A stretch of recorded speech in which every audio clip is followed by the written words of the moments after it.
It says Wooden Alley, built in 1909, listed on the National Register of Historic Places on May 22nd, 2002, and restored 2011. Located within the Astor Street Chicago Landmark District, designated on December 19, 1975. This alley, stretching between North Astor and North State Street, is a rare Chicago example of a roadway paved with wood blocks and exemplifies efforts in the late 19th and early 20th centuries to find economical and reliable paving methods for hard-used city streets and alleys. In the early years after Chicago's founding in 1833, the city residents endured muddy streets that made passage almost impossible, creating a nagging nuisance. In response, city officials raised street grades and tried a variety of paving materials, including wood planks, brick, limestone, granite, macadam, and wood blocks. Woodblock paving was first developed in 1848 by Boston builder Samuel Nicholson, and over time, such paving proved popular in cities throughout the United States. In Chicago, more than 50 miles of city streets were paved with wood blocks by 1871. Although many of the streets provided fuel for the Great Chicago Fire that year, city officials continued using wood blocks to pave streets and alleys, including this one, in the early 20th century. This alley was originally paved in 1909 by subcontractor Alexander Todd. Cedar blocks treated with creosote were used, but it was one of the only 8 alleys paved that year with such blocks. In 2011, the alley was restored with block locust wood blocks from Pennsylvania. This restoration was made possible by the Department of Transportation, Historic Preservation Division, Department of Health and Economic Development, alderman Vi Daley, and the Public House neighbors. This really was a challenging project. I just want you to know that people are not doing this anymore. And so it's really easy to say, okay, redo a woodblock alley. But as it turns out, you start to do your homework and you say, okay, where do I get wood blocks? And well, nobody's making wood blocks. Nobody's installing wood blocks. So it was hard just to find a paving contractor who was willing to take this on, because they want to guarantee their work, and they didn't feel very comfortable guaranteeing wood block pavers because they really had never done it in their whole career. And when we dug a little bit deeper, and we found somebody who was making them, but well, essentially the only way they are used today is indoors. So one of the few places you do find them sometimes is actually in factory floors. There are actually some new factory floors going in with wood pavers because it's really great at sort of absorbing the grease and stuff. Problem is, wood pavers that work inside are completely different than wood pavers that work outside. Because inside they're in a more controlled environment. You don't have to worry about rain and snow and freeze and thaw and moisture and expansion and all these other things. So we contacted this one guy that we found out in Massachusetts who made them, and we thought, oh great, we found somebody who makes them. And he sent us a bunch of pavers, and very quickly, they sat in our office for a month, and they came and they were just the right size, and within a month they were much smaller, and they were twisted, and they were buckled, and we thought, oh my God, how are we ever going to put these outside? This isn't going to work, right? And these were beautiful oak pavers, right? Which is, of course, some of the materials that they used 100 years ago, but 100 years ago, they could get the center of these old growth trees that were much more stable than the oak we have access to today. So we were like, okay, well that's not going to work, Then we thought, well maybe if we can get a hold of some old pavers. So we actually talked with Finkel Steel because they had the wood pavers, and we thought maybe we could reuse what they had, because if it was the old wood it would be more stable. But again, that turned out that wasn't going to work. We did a whole bunch of investigation.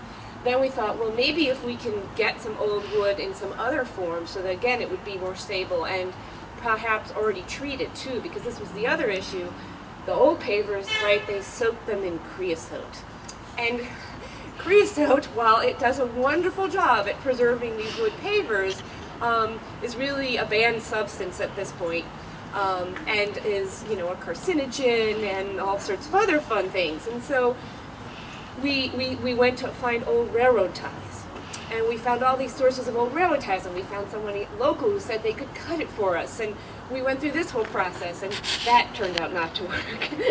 Then we found railroad ties somewhere else, and that didn't work. And then we said, okay, maybe we're gonna have to creosote. So we did this whole investigation, who still does creosoting, because you have to have a special license now because it is a banned substance. And we did this, and we were going to go that route, and we thought we had it all set up. And again, they would keep sending us samples. And let me tell you, if you're in a room with the creosote paver, just one, for a short period of time, you very quickly realize that this is like way too toxic. We thought, you know, people will walk on this, dogs will walk on it, they'll walk into their homes and, you know, be carrying this toxic substance all over the place. We were like, even though this is historical and that would be actually more more historically correct, if that's how the original papers were doing, we said this really doesn't make sense. So we were really beginning to pull our hair out. We had tried all these different methods, talked to all these different folks from all over the country, got involved with things we didn't know how, turns out one of the few things that is still creosoted is light poles. The wood light pole, electrical poles, that they use. Talked to all these folks. So then we were, in our desperateness, we were like, well, maybe we're going to have to use epi wood. I don't know if people know anything about that, but it's a wood that comes from the rainforest. And again, it's not like the most environmentally friendly thing to do, but it's great. It's stable. It can handle the weather. You don't have to treat it. And, all these really great things about it. And we were trying to figure out what we could put down that would last. But that had its problems too, right? Because we were going to have to cut down some virgin rainforest to do that. So finally, we came across this wood called black locust. And black locust is an incredibly hard, incredibly stable wood that does not absorb moisture very well or very quickly. And so when we had those samples shipped to our office, and they sat there in this controlled environment, mind you, right? We still weren't sticking them outside. In this controlled environment, they didn't change shape.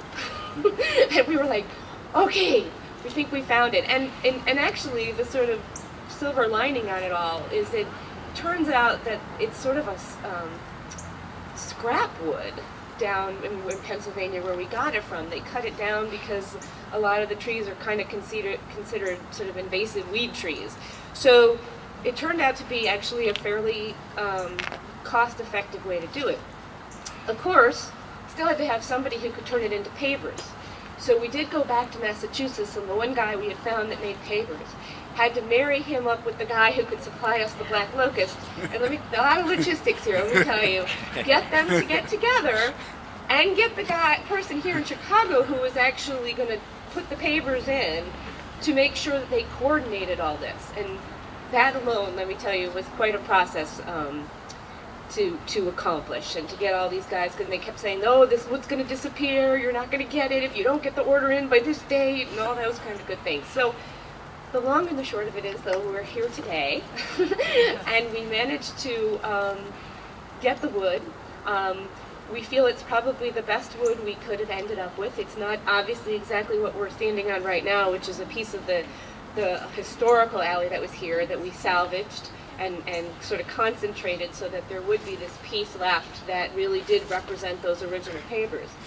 But I also feel like we should have a tea party on what we did put in, because it really is beautiful, and the wood is exceptionally beautiful, and I'm hoping that it will be here for another 100+ years, like the original ones were. So thank you very much. And Gary? Oh. Gary and Janet and Vi and Maureen. And Tom. You can cut with me. Get that.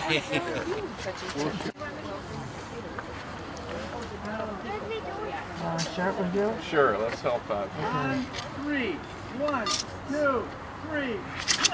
Yay!